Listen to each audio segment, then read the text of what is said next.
What up, everybody? We about to do some Beefy Boys breakdown. Episode 85 today. Pretty stoked on it. Getting close to that big 100.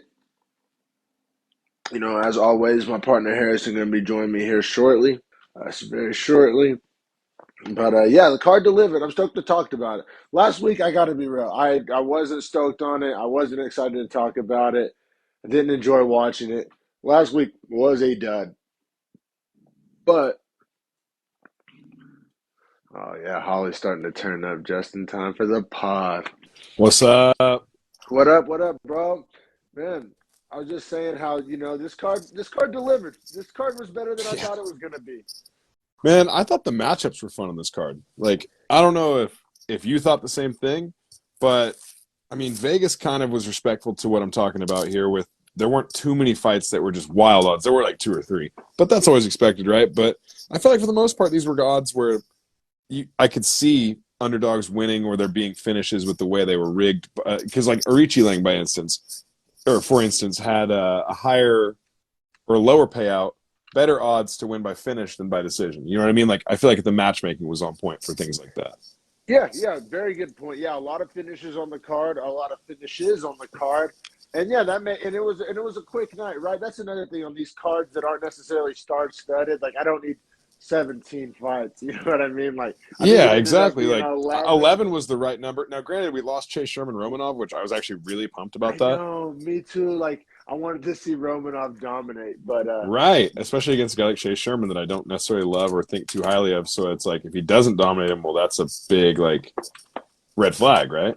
yeah, for sure. But I think we all know how that one was going to go. I Yeah, think I think Chase so Sherman too. knew how it was going to go. He pulled out.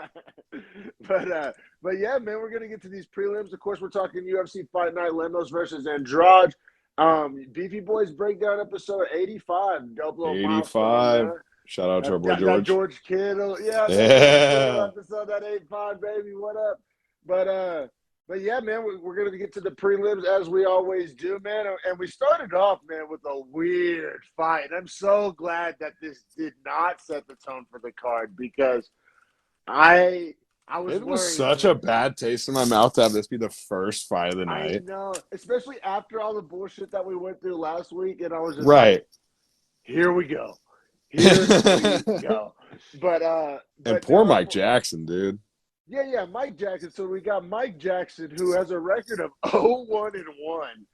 Wild, coming in at plus 700, which you would assume out off his record. But not every day you see a not every day you see a guy making his debut at minus 1125. Like that's nuts.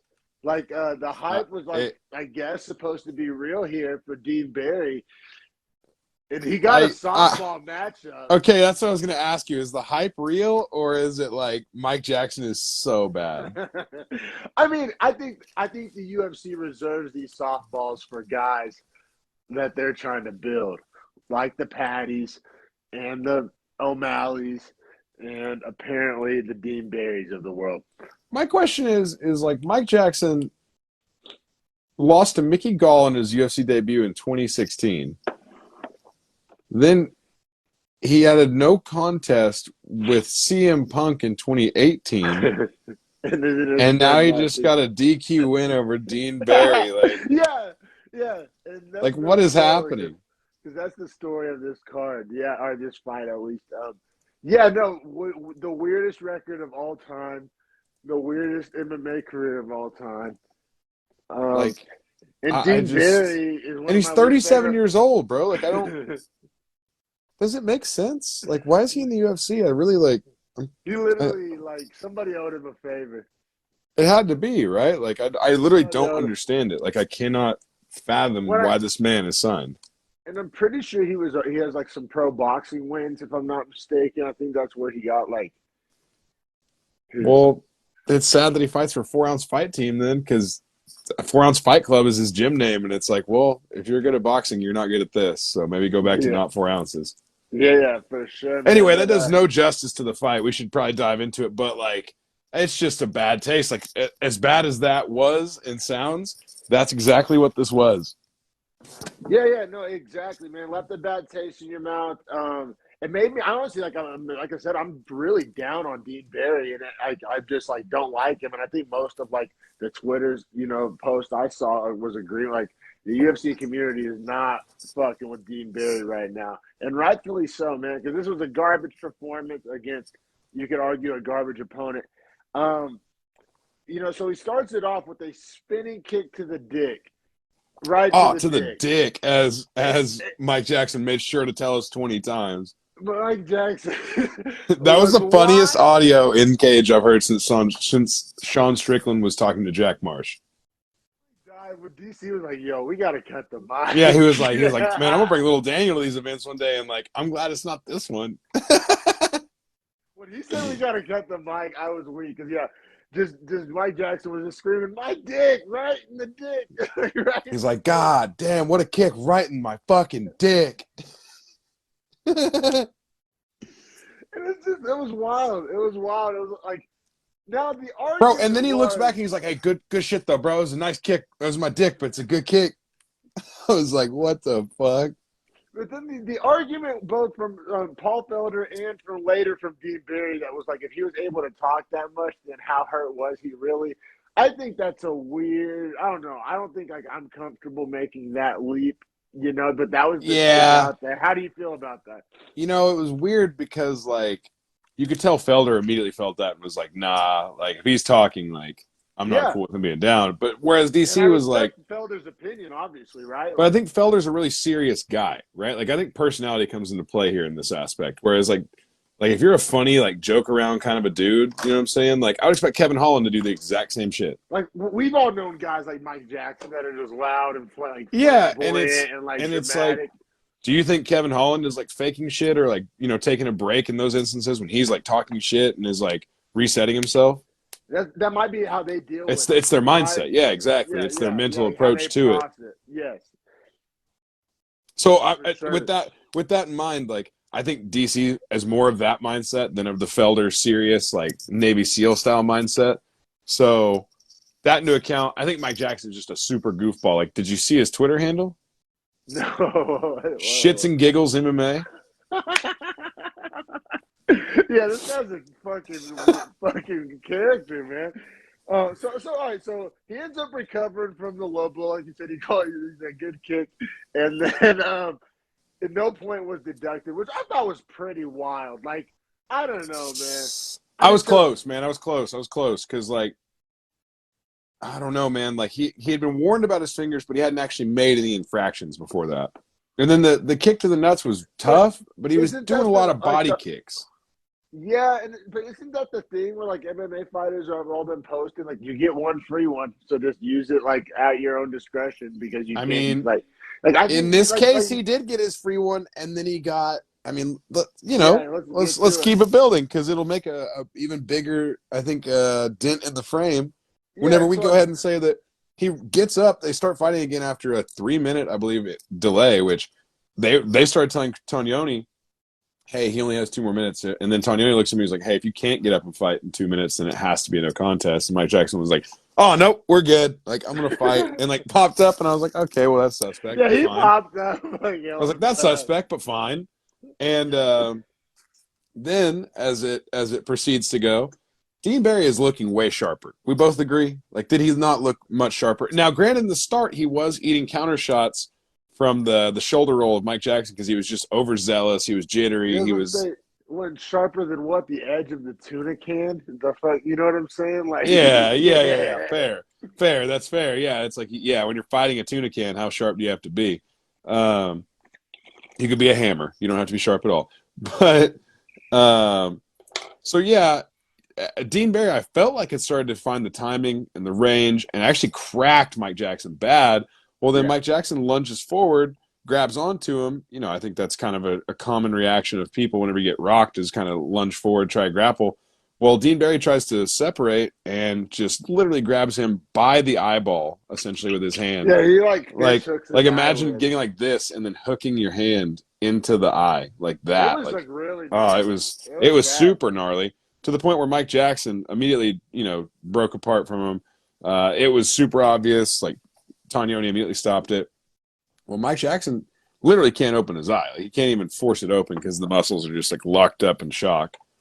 Yeah, And at it that was point, bad. I think he made the right decision. I think most fighters are outside their right mind whenever they're like, no, I want to keep fighting in that situation, whatever. He said, I can't fight with this eye. Yeah, And it wasn't, he didn't say, I don't want to fight. He said, I can't fight with my eye like this. And the doctor said, all right. And then, of yeah, course, Tanyoni's like, that's it. Now, the big controversy of this fight that we have to get into because of the last few weeks of fights. yes, yes. This gets classified as an intentional foul An and intentional therefore foul. is a disqualification win for Mike Jackson. Dean Barry gets a disqualification. So it's the same thing as John Jones. He has a literal Yes, loss on his record due to disqualification from an intentional foul. yes, yeah, yes. You're right. I'm glad you brought that up because there's precedent, right? Yeah, like this has been That's seen before. exactly. So I think it's right in line. I think it's the correct way to like adjudicate this. I think that this should have been done like, and this is essentially the same thing that happened to Piotr Jan, right? Or very similar, I right? guess it's the same as like in basketball. You get you get a flagrant two, you're out. Like there's not, you know what I'm saying? Well, Like a DQ win is the right thing here. Like there shouldn't be a no I contest. agree. It's like Or the it's technical decisions that we saw, right, those are fucking bullshit. Yeah. right. That's what I'm saying. It's like in basketball. Like if it's a flagrant two, you're just auto ejected. It doesn't matter. Yeah, exactly. And like I said, Is it that is the system that? subjective. But is that the system that MMA needs If to it's implement? Is like severity of foul, and then there's like levels to it, like flagrant or non-flagrant. And if it's a flagrant foul, then it's therefore like a disqualification is in the range of thought. How does that I work? I mean, I'd be open to that just for the simple fact that obviously the rule needs working on, and if that's like the conclusion that they came to that they thought would like fix it, then I'm down to give it a try. But Well, I like honestly just think like no rule was changed last night. It was just adjudicated differently, and that's what I'm right. saying. It's left up to the ref's discretion. And the past couple of weeks, the refs have been dicking around with technical decisions, or you know what I'm saying, no contest, and kind of pushing the butt, kicking the can down the road, trying to like not take ownership of the situation. And I think it was Tognoni, right? Yeah.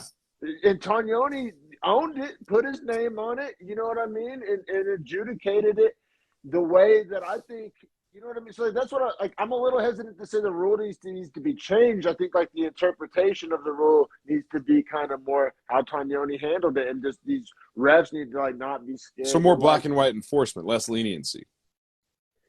Yeah, man. Yeah, because like I said, the fighters have all been posting on Twitter that like, oh, you get a couple free fouls, so just like, you know what I mean, like just let them fly, like that. That's been like very like I've seen like countless, more than my hands can count, fighters like tweet that. Some ironically, some probably not ironically. You know what I mean? Some probably really like implement that like game plan. Like I got an eye poke or I got one like a free one Do if you I feel ever like need it. do you feel like they're starting to make a change though, and they're starting to be more aggressive with the point deductions and such? Because I feel like Mark Smith and Tyone both in the recent weeks have been pretty stern in their rulings, right? And I love it. I'm all for it. And now the only I think what you're saying is 100% true, but then the question is like causation. Like, is it like a reaction to those wishy-washy technical decisions and the Sterling Yawn fiasco? Like, is it a reaction, or you know what I mean? I would need like historical data on those guys to like measure it up to see if they've like tightened it up or if they've just always adjudicated it that way. You know what I Well, mean? I also think there's a super strong nuance to this the same way that they do pass interference in the NFL. It's like, does it affect the fight? Is it in like were they both in this weird like in between? Like were they both putting their fingers forward? Right? Like because if they both were like kind of eye poking back and forth, or let's say Mike Jackson had hit a low blow on Dean Barry, and then Barry gouged his eyes, but it's the second foul of the fight, and it's severe enough where he can't continue. Is that a no contest then? Like, what is it Or then? Is it only a DQ because it's the second foul? and I love that you brought up the football comparison because like we always beat up on our MMA rules and Because pass MMA. interference is so subjective. Yeah, other sports deal with this too. You know how in the NBA there's playoff fouls and regular season fouls. Yeah, Like, what the blocking fuck and is that? charges as well are Like, called what the fuck? differently. Yeah, it's like, what is that? It's like a different. And then in baseball, different strike zones on different days, Oh just depending yeah. on The strike who, zone's like, the worst thing, man, because you can yeah, just honestly do that with a computer. yeah. So that's what I'm saying. Like, it is important to kind of keep it in perspective that all sports deal with this. Like I said, we both played football our entire lives, and we couldn't tell you what the fuck a catch is. So it's like, Yeah, it's very so frustrating in that sense too. you know what I mean? So it's while MMA decisions and reffing and judging and scoring can be very, very frustrating, it's not a unique problem to MMA. And I think like it just needs to be kept in perspective. Yeah, well, I mean, anytime that there's a referee involved and there's subjective rulings, that person is then going to be subjected themselves to revisitation of their judgment. So I For think that's sure, essentially man. what we're seeing here. Now, I will say, I think MMA refs, I like it that it's just one guy. It's not a team making the call, so you can't be persuaded. Like he has to see what he has to see. Now, I agree with what you're going to counterpoint is that if he's wrong, like there's no one there to tell him he's wrong and save him. There is Well, the ref outside the cage that he yeah, can Herb consult with, usually consults. Yeah, so it's kind of but best of both worlds. It but Herb allows him. can't stop the fight from outside the cage for any reason. Like he He can't kind of call in the has foul. before.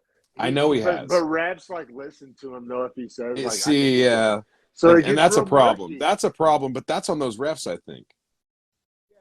I think what you said earlier, which I'll circle back to, you said it needs to be more black and white. And in the moment, I wasn't sure that that's what how I was going to describe it. But you know what? I think you're exactly right when you say that because we just talked about the murkiness, the gray area is what needs to be removed, which leads to more black and white and just clarity, right? You know what I mean? Just, but Yeah, it's clarity, right? Or just like consistency as well. Like consistency is what we're lacking here, but we oh are yeah, having to acknowledge that there is a subjectivity to this entirely. for sure, man. And like I said, you can talk about all day about the nuance of, judging and scoring and reffing of these fights. But Mike Jackson, it's his first career win. So now he's 1-1-1, and that win is by DQ. Bro, What like a he fucking doesn't have a real record. win. He has a no contest that was a win because he like I think failed a test or something like that with the CM Punk. I can't remember what the no contest was about. I think it was something Um, like that. and then he has the submission loss to Mickey Gall, which is Mickey Gall's very first fight in the UFC before he fought CM Punk, which is the reason Mike Jackson fought CM Punk. Yeah, this fight's rule is a 30-30 no contest. I just so anyway, I don't know if I even want to see him in the UFC. I don't know if it makes Yeah, any sense on earth. They have to give him another fight now, which is the most like they were literally trying to get this guy out of the UFC. It couldn't be more clear, right? Could it be more clear? yeah. No, they were trying to feed him. They were trying to Right. feed him the young Young Keith Bear. prospect gets an idiot that they don't want in the club. That's literally what they looked at it as. Yeah, exactly. I And mean, they his could skill still set is cut not him at any UFC time. ready. Well, like a lot of people have been cut after wins. It wouldn't be the first. So I mean, you never But he's know. been signed in the UFC for 6 years now. Yeah, they're probably tired of paying him. You know what I Right. mean? So hopefully it was a 3-fight contract, is what I'm saying. But maybe it wasn't. But yeah, we can keep it pushing here because I really want to get to this next fight. It was just an interesting storyline because we got Marcin Prachnio coming in at minus 115 versus Felipe Lynch. And like I did a double take. I was like, Felipe Lynch Yeah. He looks so really much better. looks like a different guy. Former heavyweight, and like he was a sloppy heavyweight. Like he was not Yeah. a jacked heavyweight. And now he looks like handsome Squidward. You were on SpongeBob, and It's he's like crazy. Like, handsome Squidward. dude, he got so much better looking by doing that. Like his jawline, fucking, and he's jacked. And like he Yeah, maintained a lot of his muscle. oh, he's huge. He's shredded, and just completely looked like a different guy. Looked healthier. Looked fantastic. Got a new haircut. Fucking got the beard edged up. He walked in there killing the game. I was like, oh, this guy's gonna win for sure. But but no, seriously, like, it was just like it's so like my jaw was on the floor because like we've watched Felipe Lynch fight before, like, yeah, I mean he was probably a lower end of the heavyweight, but he was not in great shape, and yeah, he comes down to light heavyweight, and fighting. I think Pragnio is a good test for him coming down to light heavyweight. Like if you can't get past Pragnio, you probably don't have too much of a future in the division. Kind of a good litmus test there. And then, no, I gotta say, Felipe Lynch, like his punch speed still looked like heavyweight, like kind of like he seemed like a little slow, even though he lost all the weight. It was a way more athletic.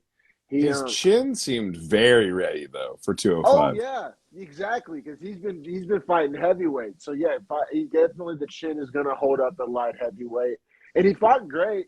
Um, I You know, I he also took a year and a half off between his fights, almost 2 years, really, between the Tanner Bozer fight and this one. I think didn't they say he had a messed up knee?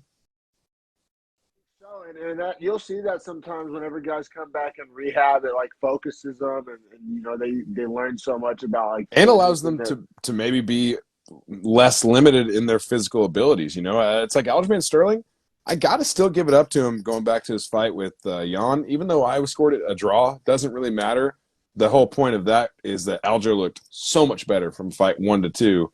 And what changed in between those fights was he had a neck surgery that apparently alleviated nerve pain that allowed him to actually physically be his real potential. And his body looked way more shredded for this last fight. Oh So yeah, I he was think when jacked. things like that happen, man, like the physical changes are they're big time. Like they're big time whenever you make those actual real recoveries and you can put your body into where it should be. Yeah, and I think that's on full display with Lynch. Like I said, literally looked like a different guy. Like he could have walked in the room and I wouldn't even have known it was him. Like if he Yeah, introduced himself as a different name, you know what I'm saying? I yeah. would have been like, yeah, no, crazy, crazy transformation. Granted, I I scored the first round for Pragnio. I thought it was very close. Really kind of, they got after it. They were engaging. I thought Pragnio was winning the striking mainly with his head kicks and his body kicks. Lynn's got the takedown, but Pragnio got up like really fast, and then he stopped the future takedown attempt. So like I scored round one for Pragnio, but like Lynn's was like throwing hands, he was going for takedowns, he got a takedown. It was a close round. So I thought it was probably the closest round in the fight. Two Yeah, is arguably close as well, but I think one is more up for debate. And I scored it the same way as you. I wrote that he had nice kicks and good body work. Was doing a good job to. I mean, he got taken down, but could immediately get back up. You know what I mean? exactly. Which Yeah, which is a big deal, obviously, especially against a guy like Lynn's that needs to keep you down and have that control, and is a bigger 205. So it's to his, his strengths to be grappling with you. So yeah, I thought Pragnio just did a really great job. It was a really great game plan. Threw some hard shots. Now, with that all being said, scored at 10-9 for him. Felipe Lins landed some good shots himself, yeah. and you could tell that he could eat Pragnio's power, which for Pragnio's history of his fight style, that's problematic. He usually gets guys out in the first round if he's going to win. Yeah, oh yeah, and Pratney started looking tired in the second and third rounds. And they said credit to Felipe Lynch, newfound conditioning because in rounds 2 and 3, I thought he really just kind of took over. Definitely had better cardio. He was letting the hands go more. And then in the third round, he got 2 takedowns. He got some back control. And I kind of lumped 2 and 3 together just because I think from after the first round on, I had it all in. Me too. And I thought that in round 3, he showed a lot of extra heart, in my opinion, just because you could tell he was tired whenever he had his hands down his side and such, but he never quit pressing to keep the fight in the position he needed it to be in to be successful. So I liked Felipe Lins at 205, man. And Me too, man. honestly, if he fought 13 and a half, 14 hard minutes, and he just got down to that weight, so he's not used to that cut, man, he's going to be good at 205, I think. If he can put a full 15 minutes together, because at 205, you do have to be able to do that. Yeah, Heavyweight's not yeah. near as much of a thing. 205, you have to be able to go 15 minutes. Yeah, I thought it was super great, like cage time experience for him. I thought he looked great. Like you said, he pushed hard. Yeah, he looked great. He passed the test, It'll be interesting to see how he does against like higher end, light heavyweights. I think he'll have disadvantages and advantages depending on the matchup, I think he's gonna be a matchup guy, but I do think he proved he can, compete in the division. And I kept calling him Skinny Lens, man. I'm calling him Skinny Skinny Lens. Lens. Skinny Skinny Lens, Lens that's a from good now on. It's nickname. like handsome Squidward. It's like Dude, they should Skinny call him Lens now. Felipe Skinny Lens. That's a Yeah, fun nickname, Flacco. honestly. Flacco. But yeah, no, he looked great, man. He got the win.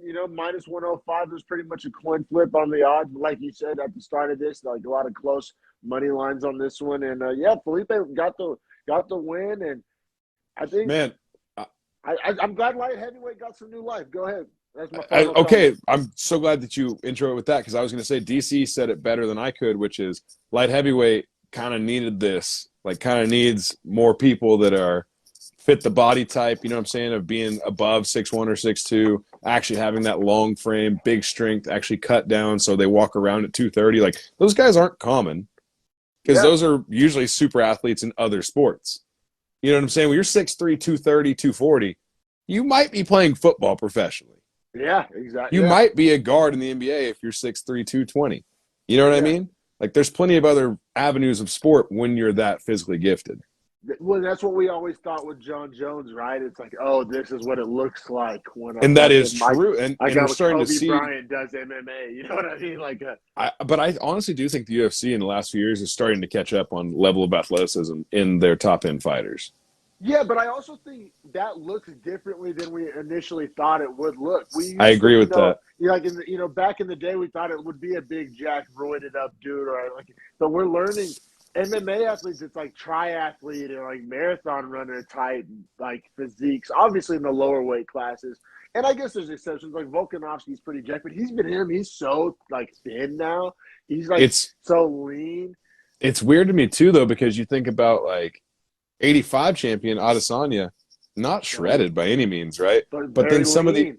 very lean, but then some of the other 85ers that are just like muscle hamsters. Not Costa, he's not an 85 anymore, but like Vittori, those guys, it's amazing they can even make it to that weight. And I think it might work against them to have that much muscle mass. Yeah, I think and to bring it full circle back, I think there's a lot of 85ers that should move up to 205, and I think there's a lot of the smaller Tanner Bozers of the world that should probably cut to 205 or Well, funny enough, Bozer has a win over Linz. That's the Linz's last fight before this one. yeah, interesting, very interesting MMA math there. But So, let's keep it pushing. Or you want to? oh no, I was going to say I'm super interested in this next fight. I just got to go grab something out of the kitchen real fast, but I was going to let you introduce it. Oh, I got you, brother. Yeah, yeah. So coming up next, we got Preston Parsons minus 130. I think he only had one fight in the UFC before this, if I'm not mistaken. He's fighting Evan Elder, making his debut. Elder coming in at plus 110, Parsons minus 130 in the welterweight division. And just, man, young welterweights are always exciting because the top end of this weight class is, for the most part, older, with the exception of Shemaev. And I was just saying, young welterweight's exciting because just the top end of the weight class, for the Is most part. so thick, but there's such a big back end that's about to fall out from underneath it. I feel like. Well, and a lot of the top welterweights are getting older, man. I mean, with the exception of Shemaev, I mean, Burns ain't no spring chick. I'm not saying they're like close to retirement, but I'm saying they're not young guys. Burns, Usman, I mean, obviously Masvidal, I think we talked. Wonder Boy. We actually did talk about this. How the top, essentially 10 names aside from Sean Brady and Hamzat Shemaev and Leon Edwards are all aging out. And Leon Edwards is getting up there in age as well.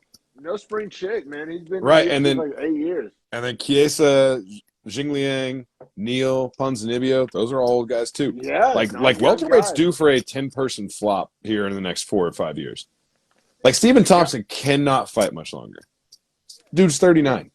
And a guy like Preston Parsons, we'll talk about Evan Elder. I think he's like truly a lightweight. He's a 55er, yeah. Yeah, which is all credit to him for doing what it takes to get a shot, right? Because Yeah. how many guys probably would have turned this fight down? Like, I'm not a welterweight. Give me a fight at lightweight. It's like he got his opportunity to say yes. He said yes, and he got a shot in the UFC. And I honestly thought that he fought pretty damn good, man. You know what actually I thought was the coolest thing about Evan Elder's mentality, and I think it showed me a lot of insight into him as a fighter and was then backed up by his performance?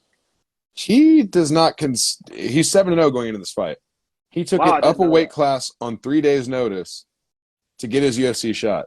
He did not care about his zero, which is so important. You cannot care about losses in MMA. You got to be able to move past those. And he pushed hard for 15 Never minutes. quit. Never quit. Never quit. Like for all the folks at home, this fight is all Parsons, but Elder's heart and toughness might be on display for like more so than Parsons wrestling.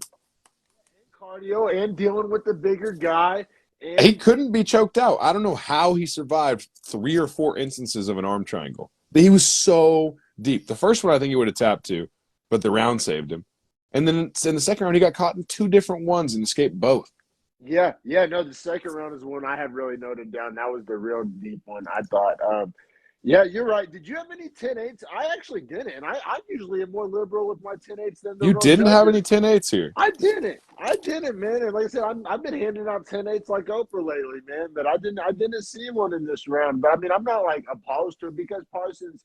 I think Elder was like it was the classic case of Elder was doing just enough in all the rounds. Like I mean, he was losing all the rounds, and you could even say he got dominated. But I don't think there was like a point wherever he like essentially stopped fighting back or like I don't think he got dropped at all. No, I just kept getting taken down every time that he'd escape. He'd just get immediately taken back. I thought round 2 was a 10-8. I scored round 2 10-8. Only one judge scored a 10-8 round, and it was not round 2. Ron McCarthy scored round 3 a 10-8. Round 2, Elder reversed the full mount twice. He got mounted twice. Got mounted twice and almost got submitted twice.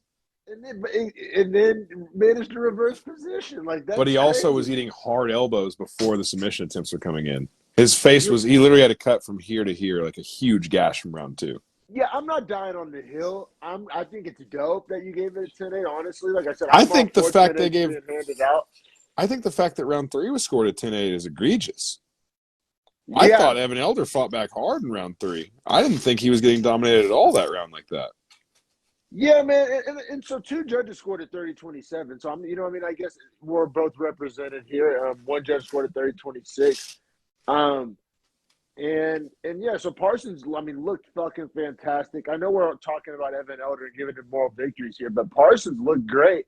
But I guess that it's like still a question mark of like, okay, but yeah, he gave a lightweight, gave him his money's worth, or do you think he dominated that guy, he got the win? Like, how do you? There's lenses you can view this through, right? Like, I mean, I'm pretty high on Parsons. Me too. And his first fight obviously was against D-Rod, which is like, damn, you all gave him D-Rod as a debut. Like, that's so tough of you. So, and he didn't do too well in that fight, but he also noted that he got away from his actual game and what he does and who he is as a fighter when he fought D-Rod, which he got back to when he fought Evan Elder here. Now, that does come right back and circle into your question of, did he get back on his game because Evan Elder's a smaller guy and he could just do that to him? Or is it because that's his actual game plan? Yeah. I think it's a little bit of both. I think you can have both here. A little bit of both. I think you're right. But also, man, I'm pretty stoked to see Evan Elder at lightweight, and I'm glad he did what he needed to do to get his opportunity because I think against like some lower end lightweights, Evan Elder is going to be a tough night out. Yeah, absolutely. Honestly, from what I saw last night, if Lando Venado wants to come back up to 55, that'd be fun. They won't give him that name yet, but like their skill sets would be so fun against each other. I feel you. Yeah. No, I don't hate that at all. Man. And Venato's not been putting a lot of wins together, so like you know what I'm saying. You kind of get in that dangerous road of like we know that Venato's good, but you lose 4 or 5 in a row, they'll start feeding you to wolves that are young, just to use your name.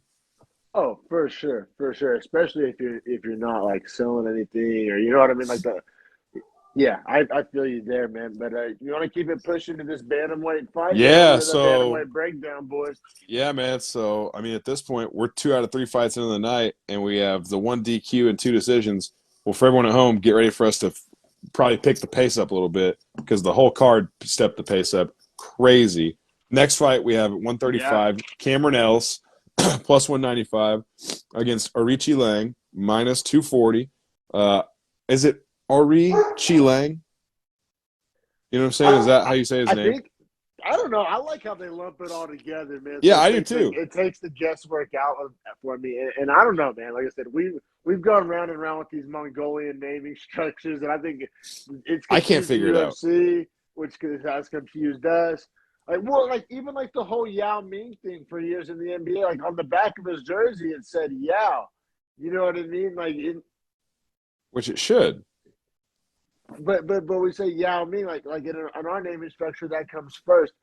So I'm just saying I think it's just confused us and a lot of other Westerners for a while now. But I think what's confusing is that Westerners don't realize that they do surname first. Yeah. So Yao is Ming's last name, for instance, if that makes sense. Yeah, but exactly. Even our verbiage, like we call it last name first, like that That's why I verbiage. said And surname. yeah, I know, but I'm saying that you have it's just like built into like our culture, our language, everything. You know what I mean? Right. So Well, and the Mongolian names aren't Chinese. Like I would know the like Xi Jinping. Like I know Xi is a Chinese last name and Jinping is his first name. Like I know that. But what I'm saying is like theirs Mongolian is names. different. I don't know what a first and what a last. Ari or Chilang both sound like great first and last names to me. Yeah, yeah. No, it is super interesting. I But love all Arichi their Lang sounds culture. cool together all as one word too. Like I actually like the one like if you just want to give them their whole name, like Zhang Weili, like if we just say that, cool. Like that sounds cool to me. The guesswork out of it, right? And then also interesting on from like a weight class perspective, we got a Rochi Link coming up from 125. We got Else coming down from 45 to meet at bantamweight, and I think that's like an interesting way for guys to test out weight classes. I don't know if that stuff like that intrigues me. It's interesting to me, and in round one was a Rochi Lane dropped Else with the liver shot, right? Yeah, two nasty body shots, like uppercuts essentially. And It one like was skated across the stomach and like came to the liver. It was so nasty. dropped him with the body shot, and then just pretty much pounded him out. Yeah, it was like Cameron Else looked like he was in pain after the fight too, man. Whenever he was down, I couldn't tell if he was like more like sorrowful or like in pain. But either way, it didn't look great for him. Yeah, man, it was quick work. This fight lasted 2 minutes and 48 seconds. As Harrison said, we're gonna be picking up the pace here, but yeah, man, the Mongolians are on a roll here. Do you have the bonuses written down? I do, and Okay, I I did disagree with not. them. I did not look. So did this get a bonus? I would not give it one. It did not. It did Okay, not. But there's a couple of fights on here that I thought that like could have that did not get one because of one fight that did get one that I wouldn't have given it to. So awesome. we'll Well, I mean, bantamweight breakdown. I know. Let's not spend a whole lot of time here because I think there's a lot better bantamweights. I think suffice to say here, Richie Lang has clear power that translates through weight. Doesn't matter. Cameron Else, I don't know, bro. You got to find something to do because you're losing. You're getting knocked up by 25ers at what should be your natural weight as you come down. So we'll figure that out in the gym. Take some time. For Richie Lang, let's get him back in there. Let's see what he's got. I like him. He's a fun fighter. He fights with a lot of aggression, energy. I think it's that Mongolian Chinese fight style. Come Dude, forward. I'm here for the Mongolian way, bro. The Mongolian takeover. It's like the new Dagestan. It's like the striking Dagestan in Mongolia. Yeah, yeah, I it really is. And they have weird body styles too. Like their frames are big, but they're real thin. know they all have fucking cool ass hats. Dude, I'm here for it, dude. I'm here for the Mongolian takeover, man. But yeah, you're right. Let's keep it pushing here because I gotta be real. I didn't put any money down this weekend, but I did, and this is gonna obviously be pretty cringe in hindsight. But I thought I'd going away with that plus 450 against the guy that hasn't fought in like 2.5 years or what it was. It's been a really long time since he fought. I thought that it wasn't the worst plus 450 bet in the world. Oh, see, I would have been quite the opposite to you on this because Well, I and I have mean, always liked Tyson Pedro. He just okay. he just took too many dumb chances. Like he would like always rock dudes in his fights and then rush in and then get clipped and then get finished. And he talks about it afterward, but I think he's growing up as a person, and I think his fight style has become a lot more patient, which is so good for him. He looks so much more focused when he fought. Yeah, because he hasn't fought since 2018. So I was like, damn, and like, I can catch you. You know what I mean? Getting hit by Ike for the first time since 2018. You know what I mean? I don't know. Any plus 450, it's obviously just like you dip your toe in the water, right? You're only so confident. But I didn't hate it. But just from a little betting perspective, there, I look at like time out of the cage. I factor that in a lot because like I've just seen it affect fighters. You know what I mean? He's also surrounded with like great fighters that he trains with day in and day out, which I think is like Carlos Olberg, Adesanya, Tuivasa. It's all city kickboxing guys here.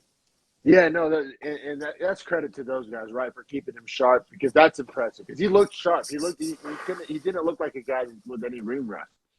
It's so crazy to me that Volkanovski doesn't train with all those guys.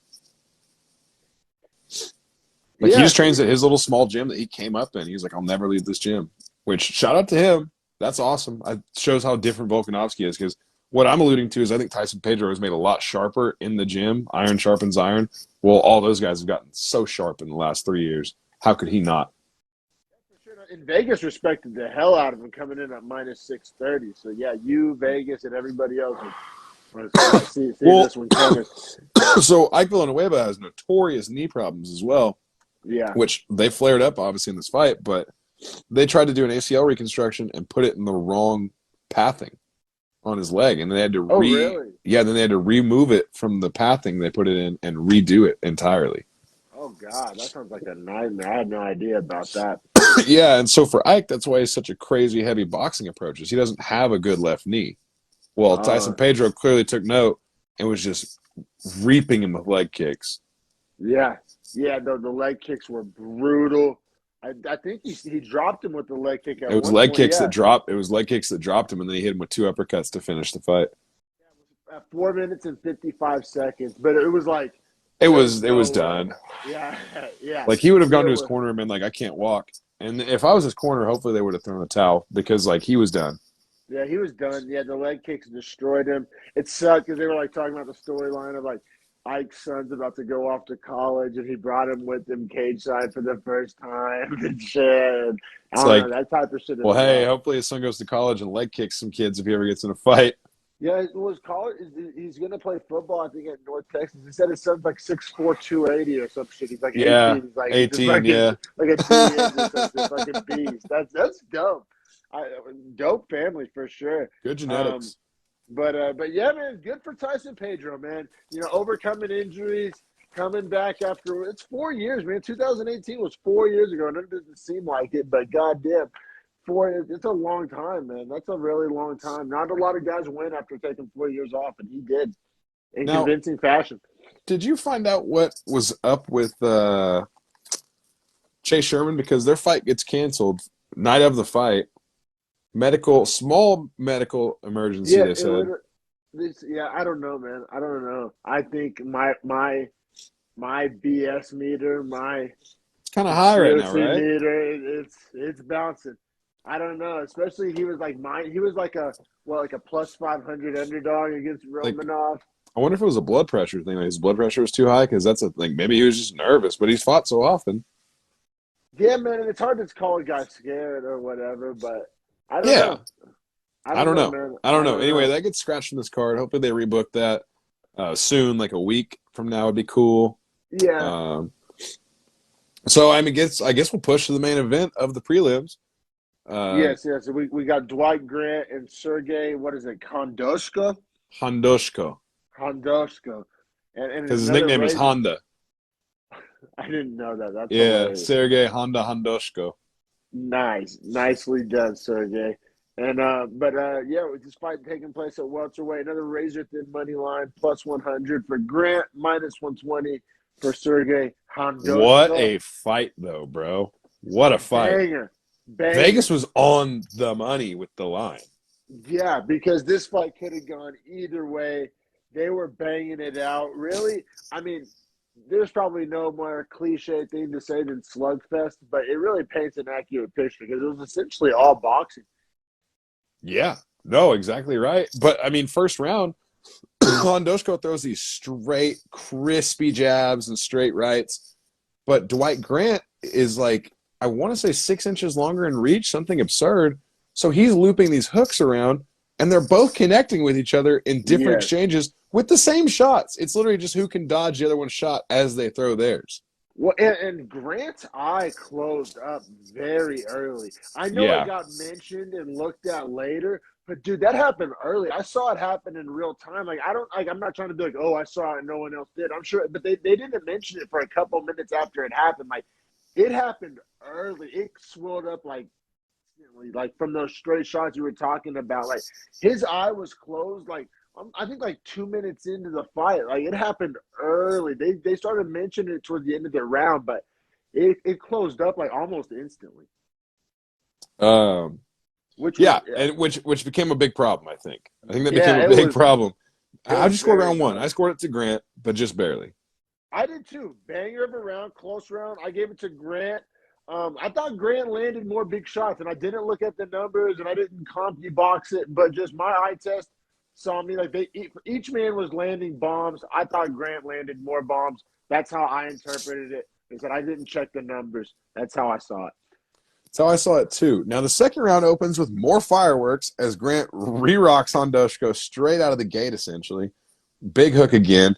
Hondoshko survives, does a good job of like grappling and surviving, and then dodges the hook and steps in and absolutely obliterates Dwight Grant.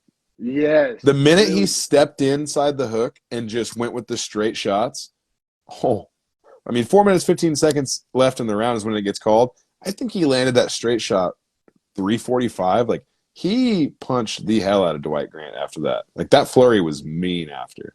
Yeah, and Grant just has too like fighting right. It's a balance of offense and defense, and you want to be balanced. But Grant was just like all offense, no defense, essentially, right? Like, and he's got to clean that up. Like, Right. He's got to be more defensively sound when he throws those hooks. Because he's so long that they're looping. And then that I feel like will enable him to counter with his own hooks if he has better defense. Like, I don't know. Yeah, he's too like offensively minded, all gas, no brakes, so that can be a good thing, and that can also be a bad thing. It's good in the straightaways. It's terrible in the turns. Great way to put it, man. For real. You know, these fights have a lot of turns. Yeah, that's the thing. Is it's an F1 track. It's not even a NASCAR track. No, seriously, man. And so this fight won fight of the night. How do you feel about that? Because this is one of my thoughts on it. It only went 2 rounds, and I thought it kind of robbed other fighters of a potential bonus. Like, I thought Tyson Pedro could have got a bonus, or other finishes that are coming up that don't get bonuses. Yeah, I definitely agree with that. I think that the other finishes on this card were much more deserving of the bonuses than this. But, I mean, this was a banger, but it was, like, really a banger for, like, a round and a half. And that's dope. But right. But the precedent history has shown us they don't usually get fight of the night to fight that don't go the distance or that don't go like almost the distance. You know I thought we had 3 fantastic submissions on this card that you couldn't not give bonuses to, which means one of them obviously couldn't get a bonus. And now I'm interested to see which one that is. Yes, exactly. Somebody got hosed on a bonus, and I can't wait to talk about it. So yeah, I mean, honestly, great performance by Sergey Kondoshko. I'll be completely honest. I wasn't too much aware of who the hell Sergey Kondoshko was. You know, I was aware of Dwight Grant. And hey, now I know, man, he has nasty striking, and he's like game as fuck, and he'll take one to give one, and he has a chin, and he's nasty. He's a nasty guy. Great chin, and is sharp in the pocket as well. I mean, I know he gets hit, but he throws so straight down the middle that, I mean, it's hard to beat him to the punch if you're throwing big hooks. Like, even a guy with big reach advantage essentially lost a striking battle to him. Yes, yeah, for sure, because this was all striking, for sure. It was a banger. I said, it was, and each guy performed well. Each guy gave shots. Each guy landed shots. Like, good. I'm glad they got rewarded for it financially. But, yeah, I think it resulted in other fighters not getting a bonus that I potentially, if I was handing out the bonuses, I would have done it a little differently. Like, even if they would have given Hondoshko performance of the night, and I don't know. But yeah, that actually wraps up the prelims, and that was a hell of a way to wrap up the prelims, right? Like, that was what a great finish, especially after making us wait for so long with the Chase Sherman incident.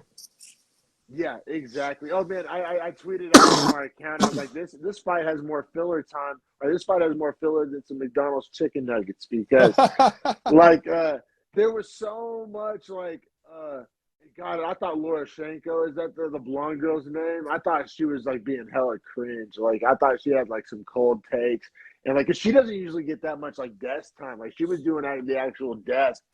And I hate to say it, man. I just was not feeling it. Like, I just cold take McGee. She was just firing out cold takes, and like, Rashad Evans was just. My wife called it out. She was like, "God, they're just like ignoring her takes, huh?" And I was like, "Yeah, well, her takes are kind of shitty, like because like Rashad Evans would just like essentially do the equivalent of keeping it pushing, because she would like fire off like a cold take, and he would just like, yeah, so this next one." It was like kind of bad. I'm sure somebody out there liked it. I'm glad you got an opportunity and all that.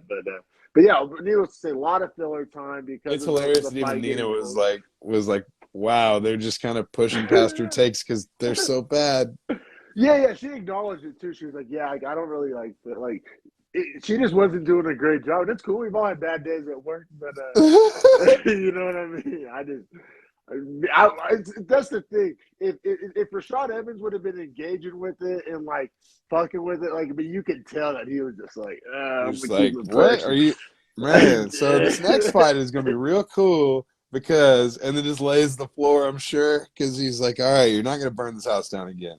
Yeah, no, man. So it was tough. It was a tough night. You know what I'm saying, on the desk, and they had to talk probably more than they were because they were probably just like forced to freestyle essentially, right? Because they had time to kill, like the finishes, and then the fight getting pulled. It fucked Right. up like the They literally flow had like of the 45 card. minutes of like free open space, I think, where like not even ads and like actual cuts were planned. And they're like, take it away, Laura and Rashad. And I was honestly And stoked, bro, because I was like a you just couple get free fights MMA behind. talk.